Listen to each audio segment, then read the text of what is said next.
simple trip turns into something that no one can prepare for. That's exactly what happened to this family in a quiet town of Locust Grove, Georgia, on Tuesday, August 17th, 2021. To a small town in Georgia, Locust Grove, located just south of Atlanta. Megan and Eric are home tending to their 2 young children when Megan had to run to the store right across the street from their neighborhood. It was 7:45 p.m. It started out like any other day. It was bright, sunny, pretty slow traffic.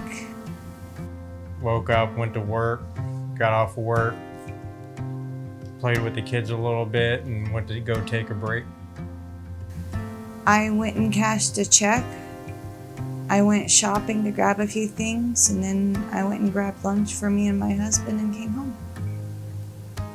I had forgotten that I needed shampoo, so I had told my husband that I was going to run to the store right across the street to grab some so that I was able to take a shower that night.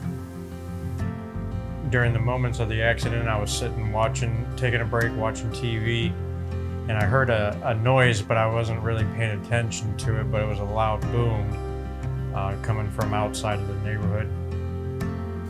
When the accident happened, all I could hear was this long beeping noise, and then a boom, and then I'm upside down, and it felt like my whole entire life flashed before me. I couldn't stop thinking about my family and my husband, the kids, all of it just flashed right before my eyes.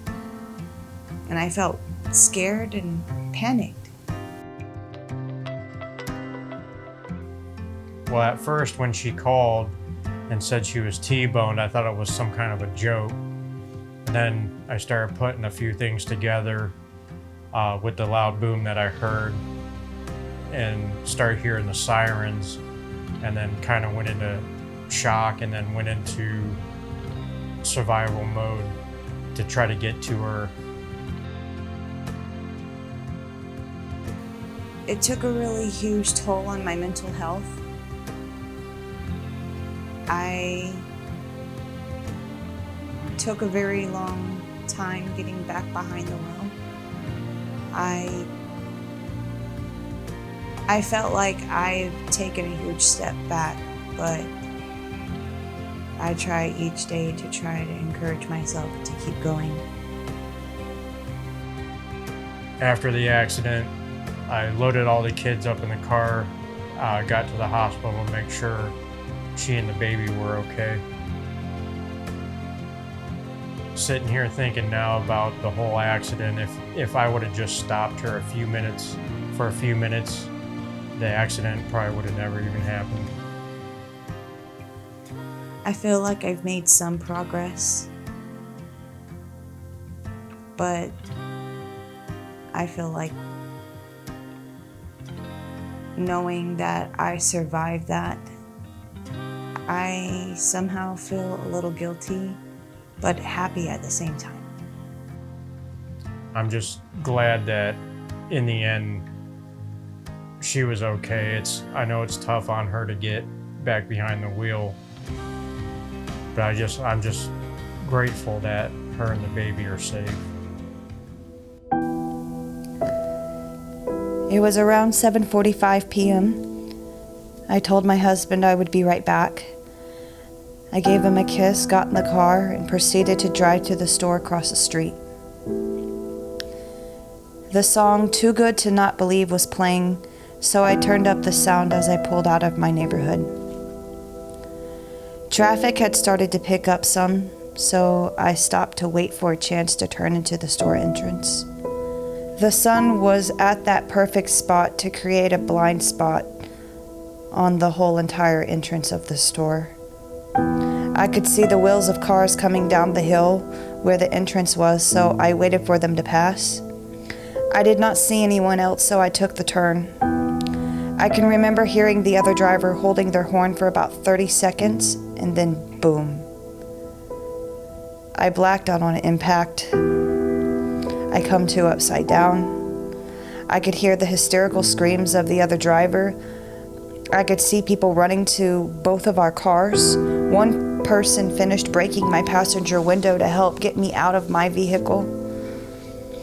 I unhooked my seatbelt and fell into glass that was covering my roof of my car. As I got out of the car, I could see a woman standing there. She was in scrubs, and she asked if I was okay, and that's when I told her I was 18 weeks pregnant. I then called Eric and I told him I was T-boned and flipped,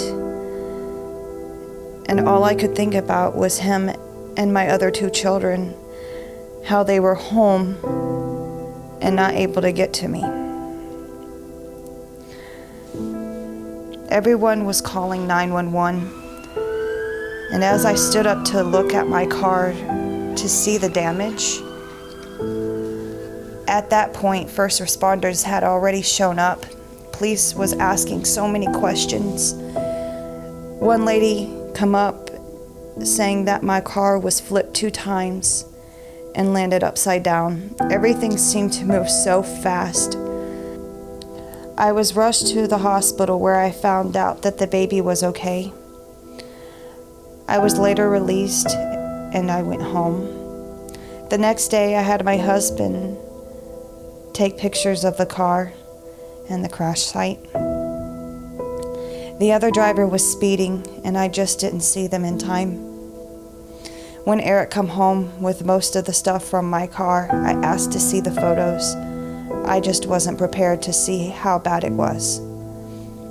A flood of emotions ran through me. I started crying and saying how sorry I was. That day changed me. I did not drive for the rest of my pregnancy, and it took me about 3 months after having my baby to even try driving again. I'm still having panic attacks, and I'm not able to drive past 1 time a week. But I've been trying to keep myself going and getting better over time. Knowing that I survived, and so did the baby, and knowing that most people don't, really weighs heavy on me sometimes. And I often ask myself, how did I get so lucky? To only remind myself that this was my second chance.